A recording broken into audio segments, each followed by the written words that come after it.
한번 따라 하실까요? 당신은 구원의 완성을 이루어 가고 있습니까? 한 번 더 따라 하실까요? 당신은 구원의 완성을 이루어 가고 있습니까? 이런 제목으로 말씀의 은혜를 나누기를 원합니다. 저는 어려서부터 교회를 다녀서 교회를 다니다가 보니까 믿지 않는 친구들이 가끔은 놀림을 제가 받을 때가 있었습니다. 교회 다닌다고? 아마 여러분들 가운데도 어려서부터 교회를 다닌 분은 그런 놀림을 받았던 적이 있었을 건데, 한 번은 이런 놀림을 하더라고요. 야, 너 예수 믿으면 구원받는다며. 나는 또 이게 웬일인가? 이놈이 예수 믿고 구원받는 사실을 안 해? 그래서 그럼 예수님 믿으면 구원받지. 그랬더니 뭐라고 말하는지 아세요? 왜 구원만 주냐? 10원 달라고 그래. 왜 구원만 주냐? 10원 달라. 순간 내가 얼마나 당황했겠습니까? 그때 옆에 있는 놈은 한술 더 떠서 나는 100원 달라고 그래. 그러니까 그 옆에 있는 놈은 야, 좀 크게 써라. 1000원 달라고 그래. 뭐 이게 장난하는 거죠. 근데 놀리려고 하는 이야기입니다. 근데 어린 나이에 구원이란 뭘까를 생각해 본 적이 있었습니다. 구원. 왜냐하면 기독교의 가장 핵심적인 단어는 구원입니다. 그렇죠? 구원이라는 단어가 없으면 사실 기독교는 종교가 아니죠. 그냥 기독교는 그냥 가르침이고 도덕이고 윤리가 되는 것입니다. 종교가 되려면 반드시 구원관이 있어야 됩니다. 구원관이. 그래서 기독교만이 유일한 구원의 은총을 선포하는 종교란 단어 쓰고 싶지 않지만 유일한 길이라고 말하는 것은 구원이 있기 때문입니다. 죄송하지만 다른 종교에서는 구원을 말하지 않습니다. 불교는 철학입니다. 마음을 다스리는 철학. 유교는 도덕과 윤리입니다. 어떻게 하면 인간답게 살아가느냐. 이슬람교는 구약 성경의 코란이라는 걸 가지고 무조건적인 종교의 신앙을 요구하고 그렇지 않을 경우에는 칼로 죽여도 좋다라고 하는 약간은 좀 테러리스트 같은 그런 어떤 교리를 가지고 있는 것이 바로 이슬람이죠. 그래서 우리나라 이슬람이 들어오는 것을 사원이 세워진 것을 막으려고 몸부림을 치는 이유는 뭐냐면 이슬람은 자기들이 어떤 종교를 강요하기 위해서 수단과 방법을 가리지 않기 때문에 그렇습니다. 기독교는 유일한 구원의 종교인데 그것은 바로 예수님께서 우리에게 구원자로 오셨기 때문입니다. 사도행전 16장 31절에 보면 이르되 주 예수를 믿으라. 주 예수를 믿는 목적이 뭐예요? 그리하면 너와 내 집에 구원을 받으리라고 말합니다. 예수님은 우리를 구원으로 인도하시는 구원자가 되시는 것이거든요. 그러면 구원이란 뭐냐?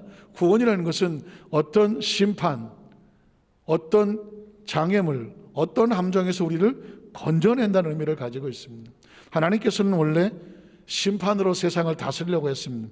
창세기 6장 11절로 13절에 보면 그때 온 땅이 하나님 앞에 부패하여 포악함이 땅에 가득한지라. 하나님이 보신즉 땅이 부패하였으니 이는 땅에서 모든 혈육 있는 자 행위가 부패함이었습니다. 그래서 이걸 어떻게 하면 좀 지워버릴까 라고 해서 그 다음 절을 보면 뭐라 그럴까요? 하나님 노아에게 이르시되 모든 혈육 있는 자의 포악함이 땅에 가득함으로 어떻게 할까? 그들을 심판하려고 하죠. 그 끝날이 내 앞에 이르렀으니 내가 그들을 땅과 함께 멸하리라는. 그러니까 새로운 세상, 새로운 세대, 새로운 삶을 만들려고 했던 것입니다. 그런데 안타깝게도 인간은 아담과 하와 이후로 원죄가 그 속에 들어와서 아무리 새로운 세대를 만들고 새 땅에 갖다 놓아도 거기서 또 역시 죄를 짓는 사람들이 나오는 것이죠. 그래서 하나님께서 이 백성을 심판으로만 다스릴 수 있어서는 안 되겠구나. 그 가운데 하나님을 믿고 따르고 나오는 하나님 백성들은 건져내서 따로 구원의 은총을 베풀어야 되겠구나. 그래서 하나님의 이름을 출애굽기 6장 2절로 5절에 보면 이렇게 소개를 합니다. 하나님이 모세에게 말씀하여 이르시되 나는 야훼니라. 그 이전에는 창세기에는 야훼라는 이름이 안 나와요. 출애굽기에 비로소 모세를 만난 다음에 하나님이 자신의 이름을 소개하는 것입니다. 내 이름은 말이야 야훼 하나님이야.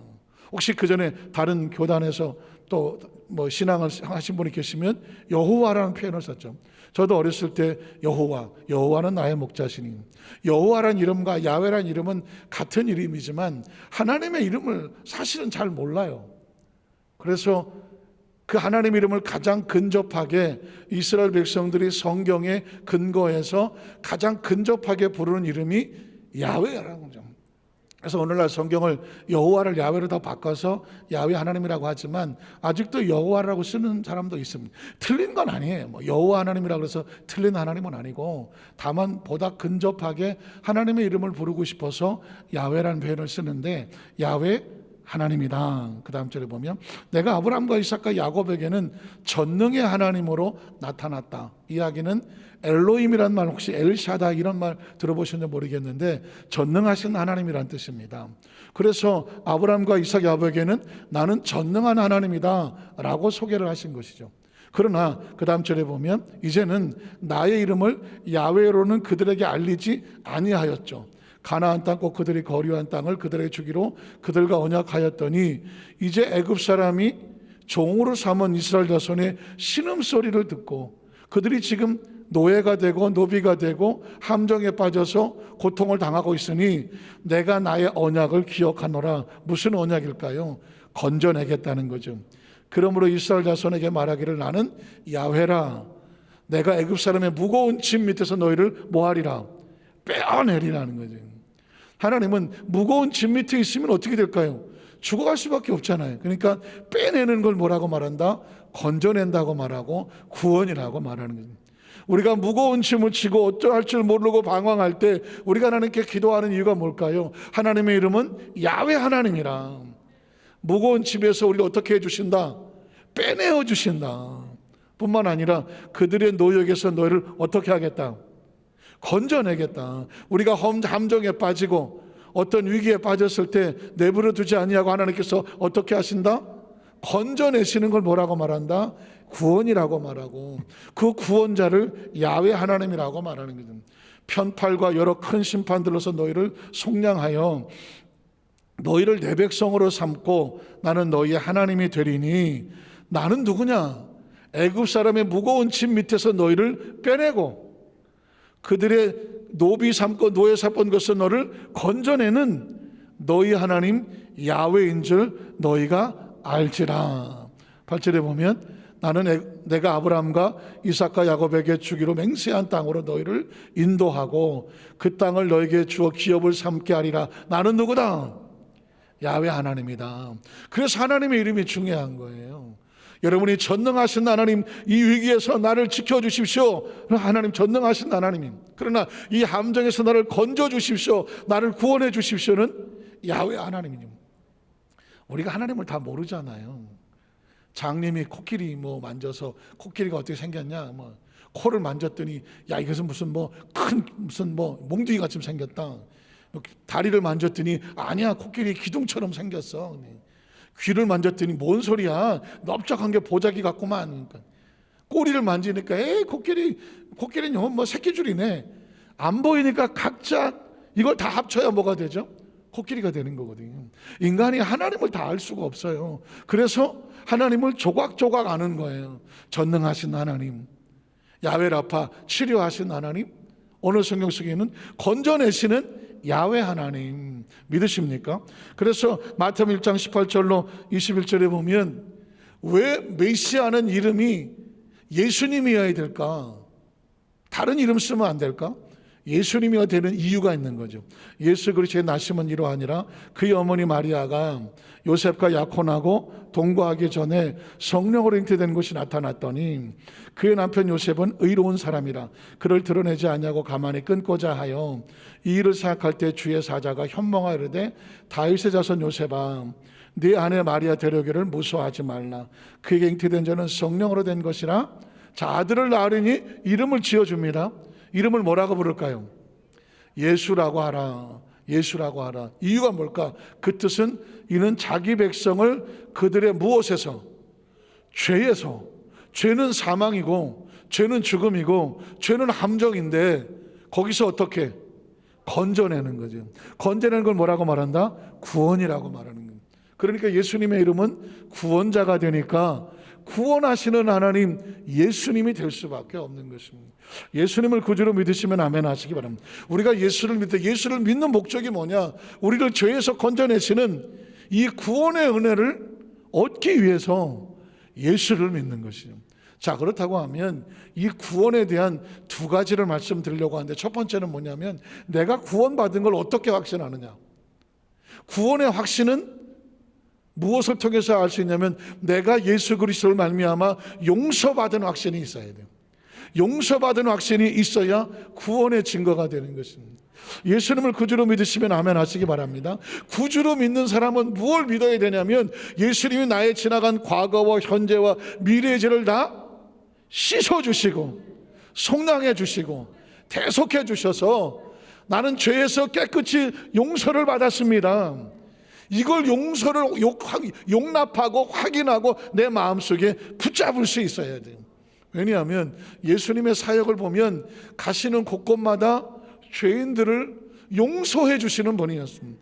마가복음 1절 5절에 보면 수일 후에 예수께서 다시 가버나움에 들어가시니 집에 계시다는 소문이 들린지라 많은 사람이 모여서 문 앞까지 들어설 자리도 없게 되었는데 예수께서 그들에게 도를 말씀하시더니 사람들이 한 잘 들어보십시오. 중풍병자가 등장을 하죠. 네 사람에게 메워가지고 예수님 앞에 나왔습니다. 여러분 잘 아시는 장면이지만 무리들 때문에 예수께 들어갈 수가 없으므로 계신 곳에 지붕을 뚫어서 구멍을 내고 그곳에서 누운 상을 달아내렸습니다. 이제 중풍병자가 예수님 발 앞에 내려놓았습니다. 우리는 생각하기를 예수님이 병을 고치겠네 이렇게 생각하잖아요. 그런데 그 다음 절에 보면 예수께서 그들의 믿음을 보시고 중풍병자에게 이르시되 일어나 가라가 아니라 소자야 작은 자야 무엇을 받아라 내 죄사함을 받았느니라. 용서해버리는 거죠. 용서. 죄사함을 받았느니라. 안심하고 일어나라. 죄사함을 받았느니라. 이 이야기는 뭐냐면 예수님이 이 땅에 오신 근본적인 목적은 뭐냐, 병도 고치고 치료 저주에서 해방하시지만 제일 중요한 것은 영혼을 구원하시는 거죠. 영혼을 구원하시려면 어떻게 되느냐, 죄에서 우리를 용서해 주셔야 돼요. 아무리 몸이 건강해도 죄로 인한 고통에서 벗어나지 못하면 그 사람 얼마 살지 못합니다. 그래서 인생의 가장 중요한 건 뭐냐, 이 죄책감, 죄의 이 아픔에서 우리를 용서해 주시는 확신을 얻어야 돼요. 지금 중풍병자에게 예수님께서 그를 보고 불쌍히 여기셔서 죄로 인해서 모든 병이 들어오진 않지만 많은 병이 죄 때문에 들어오기도 해요.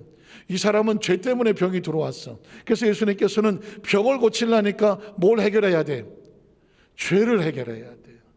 죄 사함을 받아야 중풍병이 나아. 때문에 예수님께서는 먼저 소자야 안심하거라 내 죄사함을 받았느니라. 죄사함을 받으면, 죄의 문제가 해결되면 이 병은 어떻게 될까요? 자동으로 낫는 것이. 죄로 들어왔기 때문에 죄사함을 받았느니라. 이 이야기는 저와 여러분에게 무슨 메시지를 주고 있냐면, 하나님의 사람들이 하나님 앞에 나왔을 때 제일 먼저 하는 것은 뭐냐, 주님은 우리를 용서하시는 거죠. 이 자리에 나와서 예수의 이름을 부르고 우리의 죄를 고백하는 그 순간, 이것만 해도 주님은 우리를 용서하고 계시는 겁니다. 주님이 용서하고 용납하지 아니하면 이 자리에 나올 수가 없어요. 그들이 주님 앞에 나왔다는 이 사실 하나만 가지고도 예수님 말씀합니다. 이제 안심해도 된다. 넌 이미 죄사함을 받았느니라. 마가복음 2장 16절 17절에 보면 예수님은 뭐 때문에 왔느냐, 바리새인 서기관들이 예수께서 죄인 및 세리들과 함께 잡수시는 걸 보고 그의 제자들에게 이르되, 야 어찌하여 세림이 죄인들과 함께 먹냐. 예수가 하나님의 아들이라며, 하나님 말씀을 가르친다며, 하나님의 사람들은 저 지저분하고 더러운 것들하고는 같이 놀면 안 되지. 이게 서기관과 바리새인들이. 근데 너희 스승이라고 말하는, 선생이라고 말하는 예수는 죄인들을, 그리고 세리들 이런 사람들 같이 어울려 밥을 먹으니 저게 말이 되겠어? 이게 서기관과 바리새인. 그러나 예수님은 항상 세리와 죄인들과 세상에서 버림받은 사람들을 외면하신 적이 없어요. 이유가 뭘까요? 그 다음 절에 보면 예수께서 들으시고 그들에게 이르시되 건강한 자에게는 의사가 쓸데없다. 건강한데 약국 안 갑니다. 건강하면 병원 안 갑니다. 의사가 쓸데가 없어요. 그래서 그 전에 의사가 제일 싫어하는 과일이 도마도와 사과라고, 사과와 과일이 난무할 때 의사는 병원에서 눈물을 흘린다고. 왜냐하면 도마도하고 사과가 그거를 아침에 먹으면 건강해지니까 병원에 갈 일이 없어. 병원에 환자가 안 오니까 의사가 뭐가 없어? 수입이 없어. 그러니까 의사는 아파야 수입이 높아지는데 수입이 없어. 그런 거나 마찬가지. 건강하면 의사가 필요 없어요. 마찬가지로 스스로 난 의로워, 나보다 깨끗한 사람 있으면 나보라 그래, 난 이때까지 양심에 가책이 없는 사람이야, 이런 사람에게 예수님이 필요할까요? 구원자가 필요할까요? 필요하지 않아요. 때문에 예수님은 누굴 부르러 왔냐면 나는 의인을, 스스로 의롭다고 한 자를 부르러 온 것이 아니라 누굴 부르러 왔어요? 주여 나를 불쌍히 여기소서, 내가 죄인입니다. 죄인을 부르러, 죄인이라고 하니까 나는 가서 그 사람의 죄를 용서해 주러 온 거죠. 죄인을 부르러 왔노라 하시니라. 마가복음 5장 30절 3, 4절에 보면 그 죄인들이 오면 예수님께서는 그를 용납하고 치료하셨습니다. 이 사건도 너무 잘 아는 사건이지만 잘 들어보십시오.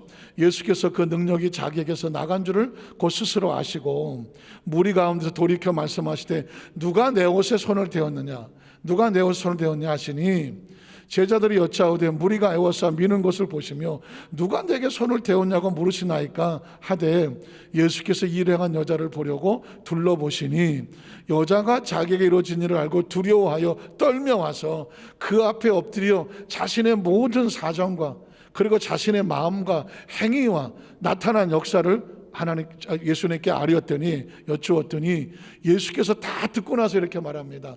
딸아, 내 믿음이 너를 뭐했소? 구원했으니 평안히 가라. 내 병에서 놓여 건강할지어다. 건강하기 전에 뭘 선포합니까? 구원을 받았으니, 구원을 받았으니 건강할지어다. 여러분 보십시오. 구약 성경에 보면 하나님 앞에 이스라엘 백성들이 모이는 것을 총회라고 말합니다. 어셈블리 오브 갓, 총회라고요. 다 같이 모여서 하나님 앞에 예배하는 걸 총회라고 말하는데 안타깝지만 이 총회에 참석을 못하는 사람이 있었습니다. 그 중에 하나가 뭐냐면 여성들이 한 달에 한 번 생리를 할 때, 생리를 하면 몸에 피를 흘리잖아요. 그러니까 몸에 피를 하혈을 하는 것을 부정하다고 생각을 했어요. 그래서 따로 진 밖에 나가서 생리가 끝날 때까지 기다렸다가 몸을 씻고 회복이 되면 그 다음에 총회에 참여할 수가 있었습니다. 자, 그런데 이 여기 나오는 여인은 12년이야 12년 12회를 만성 자궁 출혈 하혈을 매일 했어. 매일 죽지 않을 만큼. 그러니 12년을 피를 흘려서 부정한 존재가 되었으니 이스라엘 법에 누가 그 사람이 무슨 예배를 드리러 오겠습니까? 제사를 드리러 오겠습니까? 모임에 올 수가 없죠. 그러니까는 아주 부정하고도 부정하고도 부정한 여인이야. 그런데 그 여인이 무리를 뚫고 와서 예수님의 옷가에 손을 댔다? 이 얘기는 뭐냐면 그 아무리 부정하고 부정한 사람이라도 예수님은 그 앞에 손을 대는 것을 막는다, 막지 않는다? 막지 않으신다는 거예요. 엄청난 선언입니다. 세상에 그 어떤 누구가 저거는 구제불능이야, 저렇게 지독하고 저렇게 악하고 더러운 건 없을 거야 라고 할지라도 그래서 사람들은 피하고 사람들은 만나고 싶지 아니하고 따돌리고 사람들은 뭐 멀리 가라고 쫓아낼지 모르지만 예수님 앞에 나올 때 예수님은 막지 않았다는 거예요. 예수님은 피하지 않았습니다. 자신의 옷가에 손을 댔다는 얘기는 뭐냐? 예수님은 이미 용서하고 계셨어. 용납하고 계셨어. 그 처지를 이미 다 알고 계셨어. 그 여인이 만성 자궁 출혈로 12년을 피 흘리고 어떤 게 그 사람의 죄냐고. 아니 혹시 어떤 죄로 인해 그렇다고 할지라도 그 죄인이 예수님 앞에 나와서 용서받으러 나오고 용납받으러 나오고 치료받으러 나올 때 예수님은 거절하지 아니하고 거부하지 아니하셨어요. 그의 옷가에 손을 대는 것을 내버려 두셨어요. 이게 중요한 거예요. 오늘 저와 여러분이 알게 모르게 가슴에 어려서부터 가지고 있는 상처와 아픔과 미움과 원한과 눈물과 그리고 남이 모르는 죄책감이 있을 수도 있어. 수도 없이 하나님 앞에 회개하다고 하지만 한쪽 구덩이에 이게 남아서 계속 나를 힘들게 할 수가 있어. 오늘 이 시간에 예수님이 옷가에 손을 대었던 12개 피 흘린 여인처럼 그 여인도 예수의 옷가에 손을 댔다고 하면 오늘 저와 여러분의 기도는 반드시 하나님 전에 상달이 되어져서 따라 안심하라. 내 믿음이, 너의 기도가, 하나님 앞에 나온 예배가, 기도가, 하나님 향한 부르짖음이 너를 구원하였으니, 구원이 뭐냐? 용서받았으니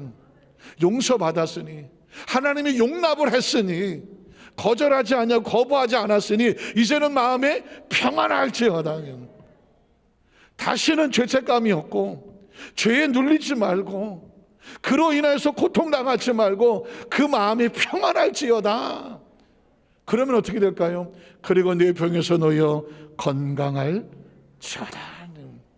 예수를 믿는다는 사실은요, 하나님 앞에 용납당한다는 거예요. 용서받는다는 거예요.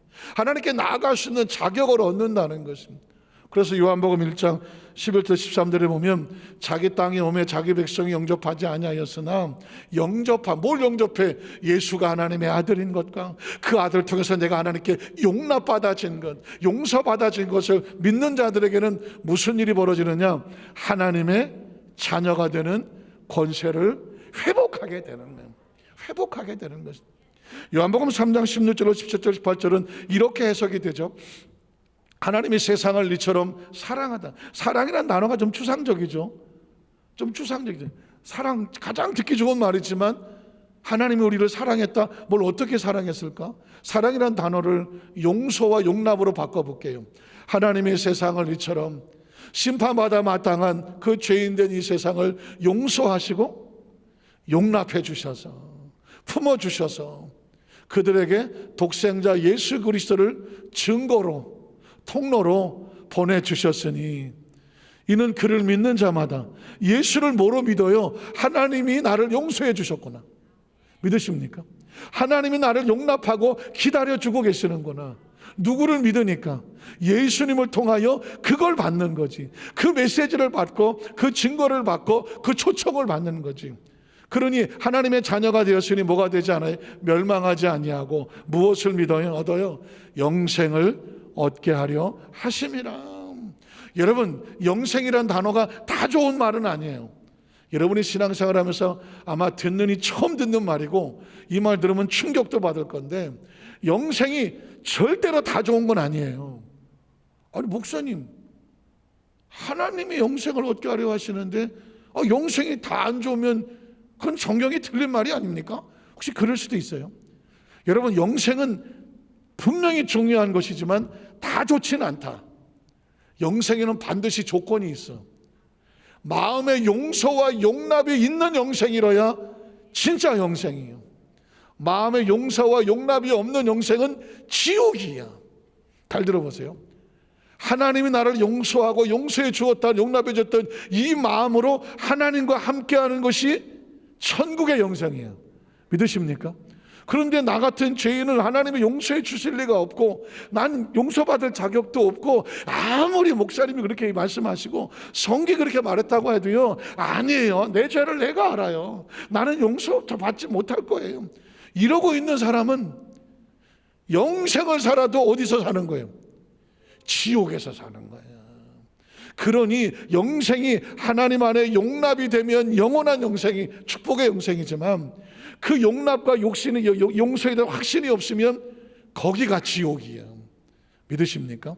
그래서 오늘 하나님께서 저와 여러분을 용서하고 용납해 주신 이 은혜에 대한 간절한 확신으로 다시 한번 무장하시기를 주님의 이름으로 축원합니다. 오늘 성경 보면 요한복음 8장 1-5절에 보면 바로 용서받은 자들이 확신해야 될 행동에 대해서 가르쳐 줍니다. 예수는 감람산으로 가시니라. 아침에 다시 성전으로 들어오시니 백성이 다 나오는지라 앉으사 그들을 가르치시더니 서기관들과 바리새인들이, 잘 들어보십시오, 음행 중에 잡힌 여자 10계명 중에 7계명을 어기고 현장에 잡혀서 사람들에 끌고 와서 광장 같은 곳에 지금 세워져 있어요. 가운데 세우고 또 예수께 말하되, 서기가 바리새인들이 예수님에게 자, 이 여자를 통해서 어떻게 쓰면 좋겠냐라고 질문하는 거예요. 이 여자가 간음하다가 현장에서 잡혔습니다. 다시 말해서 계명을 어겼습니다. 계명을 어기면 구약에 보면 율법에 이런 여자를 돌로 치라고 명하였으니, 자, 선생은 어떻게 말하겠습니까? 그런데 이렇게 질문하는 것은 순수한 질문이 아니죠. 이 질문에는 고도의 숨겨진 함정이 있었습니다.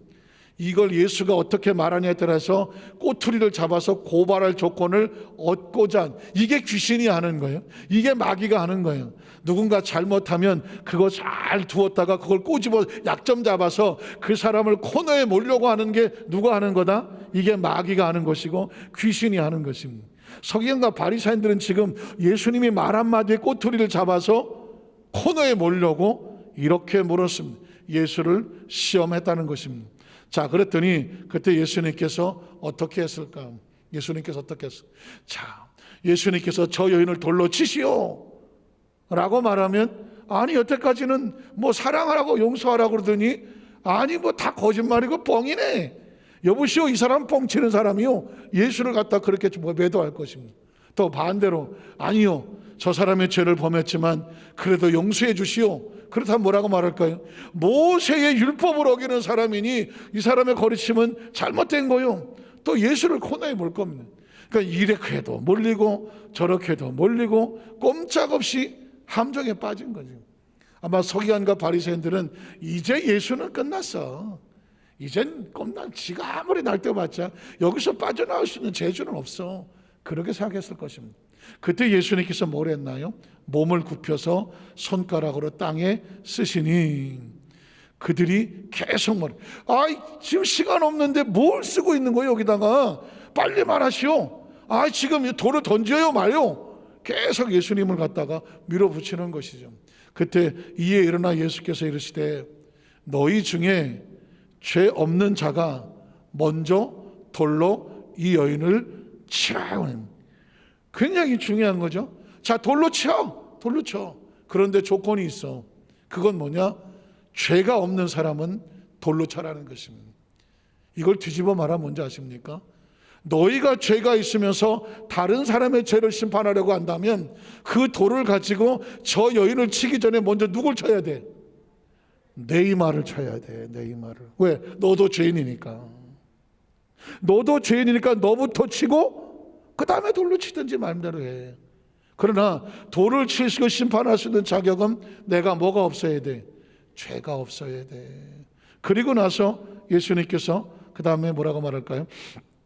다시 몸을 굽혀서 손가락으로 땅에 쓰셨다.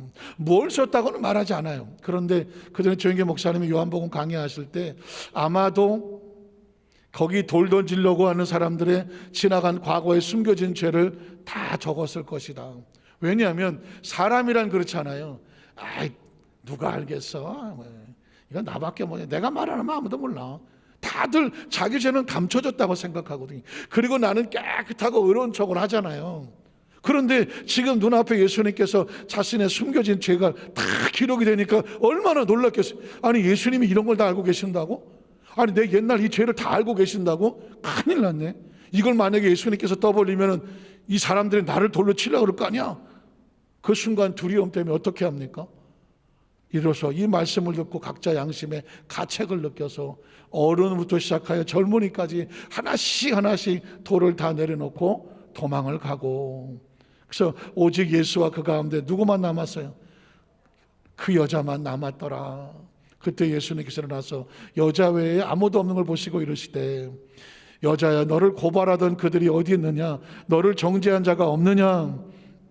대답하되 주여 없나이다. 예수께서 이르시되, 이 스토리의 메시지는 뭔지 아십니까? 나도 너를 뭐하지 않으니? 정죄하지 아니하노니 가서 다시는 죄를 뭐하지 마라, 범하지 마라. 왜? 죄를 지으면요 득달같이 파리떼들이 다가와. 얘 죄 졌대요, 얘 야고 돌 던지겠다고 다가와. 그러니까 이 죄라고 하는 것은 스스로 자기를 죽게 하는 함정과 같아. 너 또 그 망신 당하지 않으려면 다시 뭐하지 마라, 죄를 범하지 마라. 그러나 지금 이 상황 속에서도 나도 너를 정죄하지 않아. 왜 그러신지 아십니까? 예수님은 이 땅에 정죄하러 오신 분이 아니라 저들의 죄에서 그를 어떻게 하시러? 구원하시려고 오신 분입니다.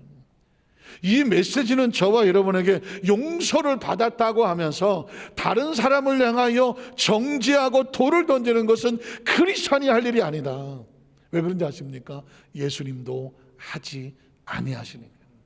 그래서 이제 두 번째로, 두 가지 중에 마지막이죠. 두 번째는 뭐냐면, 용서의 확신이 있는 자는 용서를 해줌으로 구원의 완성을 이루어 간다는 것입니다.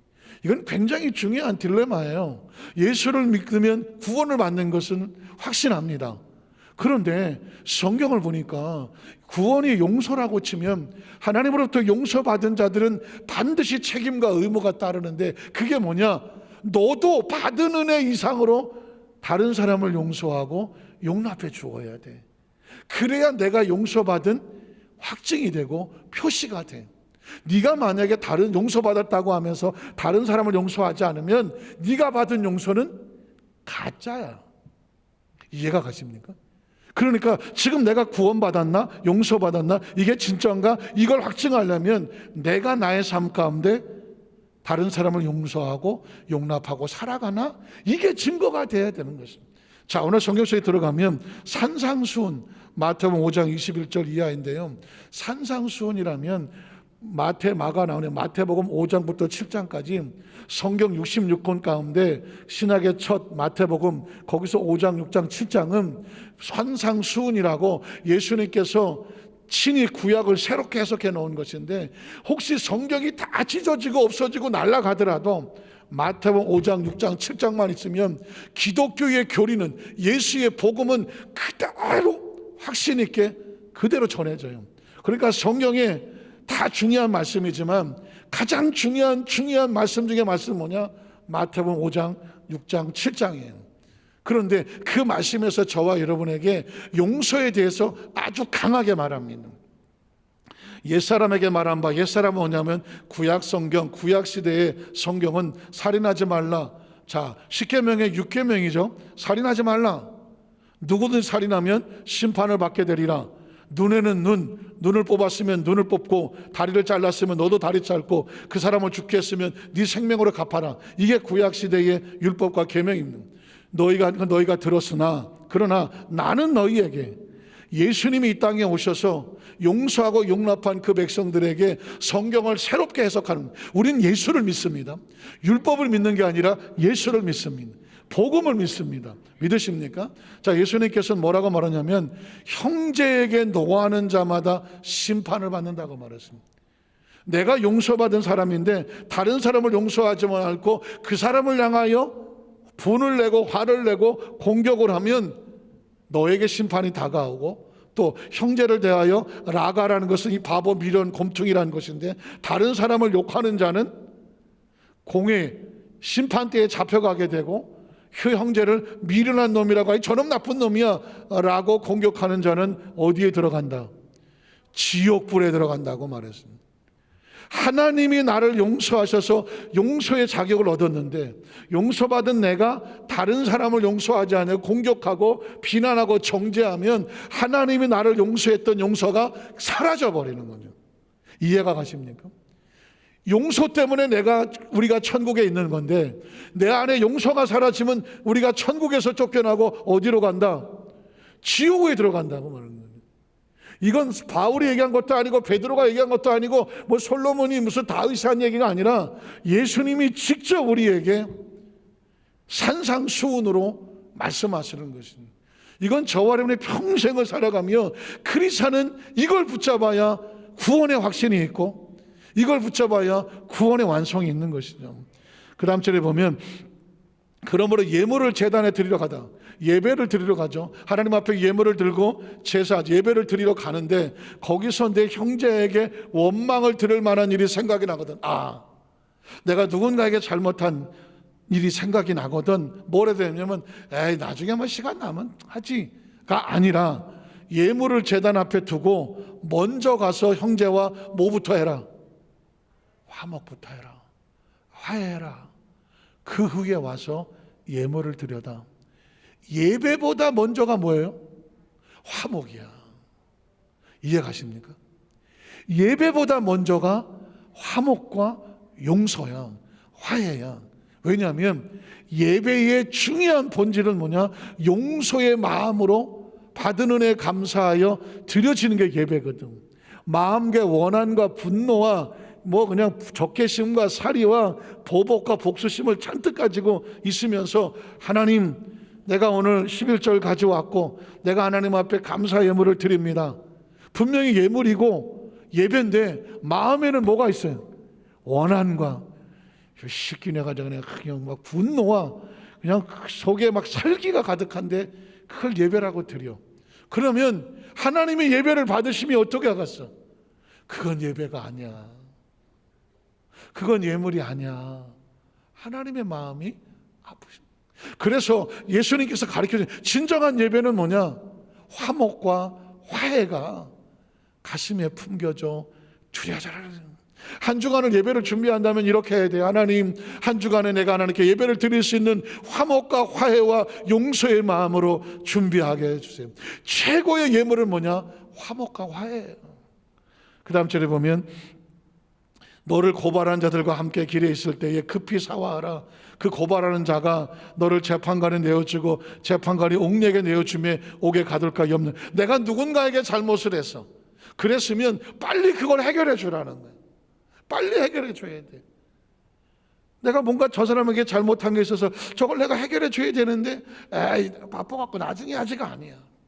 그거를 해결해 주지 않으면 그 사람이 너를 고발한다는 거예요. 하나님, 저 사람이요 나한테 이렇게 아프게 해놓고요 자긴 예배 드리러 갔어요. 저 사람 예배 아니에요. 저 사람 예물 아니에요. 그 사람이 고발한다는 거예요. 하나님이 그러면 그 사람의 고발을 안 들을 수 없다는 거예요. 이해가 가십니까? 그래서 혹시 마음 가운데 누군가 마음에 꺼림칙하고 내가 용서해 줄 것은 용서해 줘야 되고 내가 용서를 구해야 될 것도 뒤로 미루지 마라. 엎드려서 회개하고 미안하다고 하고 그의 마음에 용서를 받아라. 그래야 한다. 진실로 내게 이르노니 내가 한 푼이라도, 여기 한 푼이라고 말하지만 그정 성경에는요 한 홀이라도, 짐승의 털을 한 홀이라고 말하는데 머리카락 하나를 홀이라고 하는데 네가 누군가가 장하여 이런 관계가 하나라도 한 터럭까지라도 남아 있다면 다 갚기 전에는 내가 그 감옥에서 지옥불 같은 곳에서 나오지 못하리라. 마태복음 6장 12절에 보면 주기도문은 이렇게 합니다. 너희가 이렇게 기도해야 돼. 우리가 우리에게 죄 지은 자를 사하여 준 것 같이 우리 죄를 사하여 주시옵고. 주님이 우리를 용서하시려면 어떻게 해야 돼? 너희가 먼저 서로 피차를 어떻게 해줘라? 용서해 줘라. 용서해 줘라. 그러면 용서해 준 거 내가 용서해 줄게. 이 이야기는 뭐냐? 이미 우리는 구원의 용서를 받았잖아요.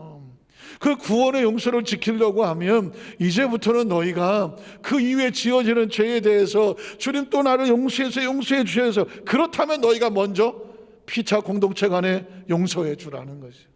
이해가 가십니까? 주님께서 우리에게 주기도문 할 때도 용서를 강조하셨습니다. 마태복음 7장 1절로 5절에 보면 역시 산상수훈입니다. 5장, 6장, 7장 이게 얼마나 중요하면 예수는 우리의 삶 가운데 혹시라도 마음의 원한과 보복과 복수로 마음의 지옥불이 되고 감옥이 되지 말라고 가르치는 거든. 비판을 받지 아니하거든 뭐 하지 마라. 비판하지 마라. 비판, 내가 다른 사람을 비판하잖아요. 그러면 하나님은 날 비판하신다. 하나님이 비판하면서 빠져나갈 구멍이 있나요? 없어요. 비판을 받지 않으려거든 비판하지 말라. 너희가 비판하는 그 비판 안으로 너희가 그대로 비판을 받을 것이요 너희가 헤아리는 그 헤아림으로 너희가 헤아림을 받을 것이다. 어찌하여 형제의 눈 속에 있는 티는 보고 내 눈 속에 있는 들보, 대들보적, 이게 그리스도의 조크라고 말하는 것입니다. 여러분 문지방에 기둥이 눈에 어떻게 들어가요? 들어갈 수 없지만 엄청난 잘못을 너는 눈에 잔뜩 가지고 있으면서 다른 사람의 티끌 같은 거 하나 가지고 아이고 얼라리 꼴라리죠, 아유 저 눈에 티 들었다고 온 동네 쏘다니면서 떠들고 다니면 딴 사람들이 뭐라고 말하냐면 네 눈에는 기둥 들었어, 이런 얘기를 하는 것입니다. 그러니까 어떻게 다른 사람 눈에 티라도 용서를 해주면, 아니야 저거 그런 거 아니야 감춰주면 하나님이 네 눈에 있는 들보는 내가 감춰줄게. 이게 하늘의 원리와 원칙과 같은 것입니다. 오늘 마태복음 18장 21절 이하는 이제 클라이막스예요. 우리가 얼만큼 용서해 주면 되겠느냐, 용서에 과연 어떤 의미가 있느냐, 마지막 클라이막스를 예수님이 비유로 말하는 것입니다. 그때 베드로가 나와 이르되 주여 형제가 내게 죄를 범하면 몇 번이나 용서해 주겠습니까? 혹시 우리도 똑같은 질문하죠. 내가 삶에 도대체 몇 번까지 용서해 주라는 거야? 그런 질문 한단 말이죠. 베드로가 한 7번 정도면 용서해도 되지 않겠습니까? 이런 얘기죠. 그랬더니 예수님께서 이르시되 내게 이르노니 7번뿐만 아니라 7번을 70번을 해야 돼요. 77이 49, 490번이야. 그러면 490번만 딱 하라는 얘기입니까? 아니죠. 용서에는 한도 끝도 없다. 왜냐하면 우리가 용서의 숫자를 정해놓으면 하나님도 우리의 용서의 숫자를 정해버려. 그러면 저와 여러분이 저질러온 죄가, 용서받아야 할 죄가 490개밖에 안 되겠어요? 아유, 끔찍해서 말도 못해. 그냥 하나님의 은혜와 은총으로 사는 거지, 우리가 하나님과 일일이 계산해서 너 요거 460번째야 너 61번째야 이렇게 따지면 살아남을 사람이 아무도 없는 거죠. 그래서 그 다음 절에 보면 그러므로 천국은 그 종들과 결산하려던 어떤 인구가 같으니 결산할 때 10,000달란트를 빚진 자 하나를 데려오매 갚을 것이 없는지라 주인이 명하여 그 몸과 아내와 자식들과 모든 것을 다 팔아 갚게 하라. 이건 지옥이죠. 아무것도 할 수 없어. 그 종이 엎드려 절하며 이르되 내게 참으소서 내가 다 시간만 주면 갚으리다 하거늘 그 종의 주인이 갚긴 뭘 갚아? 불쌍히 여겨서, 아이고, 그를 놓아주었다는 얘기는 뭐예요? 용서하고 용납하고 자유를 주었다는, 그 빛을 탕감하여 주었더니 그 종이 나가서 자기에게 100다나리온 빚진 동료 한 사람, 예를 들어서 한 100억을 용서를 받은 사람이 있는데, 100억을 용서받은 사람이 있는데, 아니 자기한테 15,000원 빌리고 안 갚은 사람을 길에서 만나서 목을 붙잡고 이 시끼야 빨리 15,000원 갚어. 너 내 돈 떼어먹고 만수무강할 줄 알았어? 갚아 하고 붙잡고 빚을 갚으라고 다 고치는 거예요. 그 동료가 엎드려서 내가 먹고 살기 힘들어서 지금 15,000원을 못 갚고 있으니까 내가 조금만 시간 주시면 어떻게 갚을게요 라고 용서를 구하잖아. 용서를. 그랬더니 그 다음 절에 보니까 허락하지 않아. 자기는 100억의 빚을 탕감받으면서 은혜를 입었는데 자기는 15,000원 자기한테 빚진 자에게 은혜를 베풀지를 않아. 이에 가서 그가 빚을 갚도록 저놈 저 감옥에 갇혀서 15,000원 갚을 때까지 감옥에 놔두세요 라고 밀어넣었더니 그걸 지켜보던 사람들이 그걸 보고 몹시 딱하게 여겨서 주인에게 가서 그 일을 다 알렸습니다. 주인이 그를 불러다가 말하되 이 약하고 독한 놈아, 네가 빌기에 내가 내 빚을 100억을 전부 다 탕감해서 용서해 주었거늘 너는 내가 너를 불쌍히 여긴 것 같이 너도 내 동료를 불쌍히 여김이 어떻다? 마땅하다. 이게 하나님께서 우리에게 원하시는 용서의 원칙이에요. 저와 여러분이 받은 이 구원의 은총이 100억인들 족하겠습니까? 구원의 은총은 돈으로 계산이 안 돼요. 그런데 우리 형제와 우리 공동체 안에 또는 우리 삶의 관계 속에서 나에게 잘못한 그것이 내가 받은 은혜만큼 그게 되겠습니까? 그러니 그 큰 은혜를 받았다면 하나님께서 받은 은혜를 가지고 용서하고 불쌍히 여기며 사는 것이 뭐하다? 마땅하다. 그리고 그 다음 절에 보니까 주인이 노하여 그 빚을 다 갚도록, 빚을 탕감해 주는 걸 구원이라고 말했는데 다시 갚으라고 말하면 구원이 날아가는 거죠. 구원을 빼앗기는 것입니다. 그를 옥졸들에게 넘기더라. 사랑하는 성도 여러분, 용서라고 하는 것은 감상적인 단어가 아닙니다. 살다 보면 할 수도 있고 안 할 수도 있는 거지 인격의 문제가 아닙니다. 크리스찬들에게는 구원의 문제와 같아요. 지난 금요일날 이제 말씀을 정리하면서 지난 금요일날 국민일보에 바이블 실현이라는 것에 한동대 교수님께서 글을 하나 올렸어요.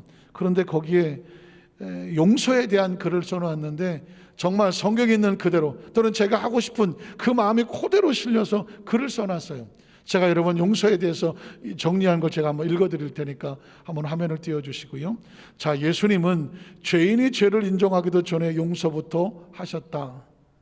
용서하고 싶어서 견딜 수 없는 분인 것처럼 그는 가늠한 여인에게 나도 너를 정죄하지 아니하노라라고 말씀했다.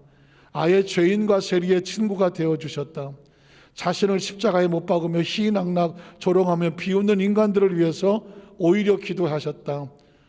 아버지여, 저들의 죄를 용서하소서. 자신들이 하는 일이 무엇인지 알지 못하기 때문이다.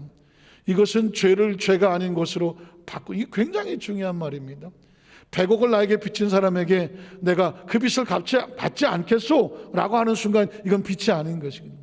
누군가 하나님 앞에 죄를 지은 그것은 내가 그 죄를 덮었소 라고 말하면 죄가 아닌 것이거든요. 예수님은 우리에게 그 더러운 죄를 덮어주심으로 말미암아 더 이상 죄가 아닌 것으로 바꾸어 놓으셨다. 그 다음 절에 보면 나는 이런 용서를 바보 같은 용서라고 말하고 싶다. 그런데 그 바보 같은 용서를 배우고 싶다. 하나님의 형상을 회복한다는 말은 예수님을 닮아가는 것이고, 예수를 닮아가는 영성의 길은 용서받고 용서하는 용서의 길입니다. 어쩌면 크리스찬은요, 이 길 가려고 예수 믿은 거예요. 내가 받은 용서를 내 삶 속에 베풀며 살려고 하는 것이 크리스찬이고, 그게 영성의 길이고 예수를 닮는 길이고 하나님의 형상을 회복하는 것입니다.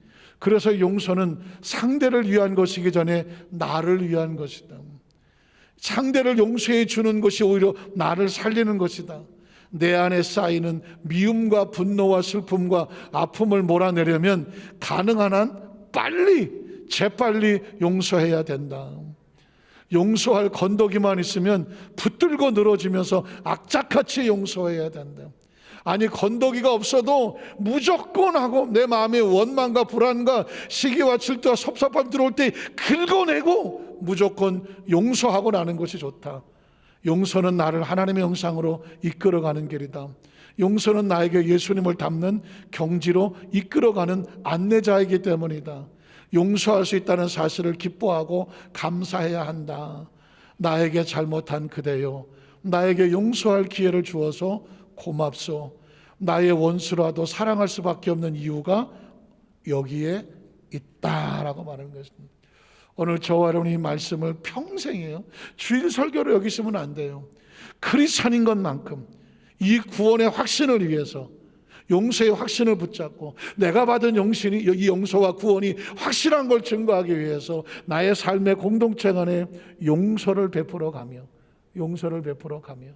그래서 내 주위에 나로 인해 용서받은 사람이 많고 나도 용서를 구하며 살아가서 그 공동체가 천국이 되게 하는 것, 그것이 저와 여러분이 하나님 주신 사명과 같습니다. 이 은총으로 저와 여러분 마음속에 다시는 지옥 같은 원한과 원망이 아닌 용서와 화해로 마음의 천국과 가정의 천국과 삶의 천국을 이루시기를 주님의 이름으로 축원합니다. 기도하겠습니다. 전능하신 하나님 아버지,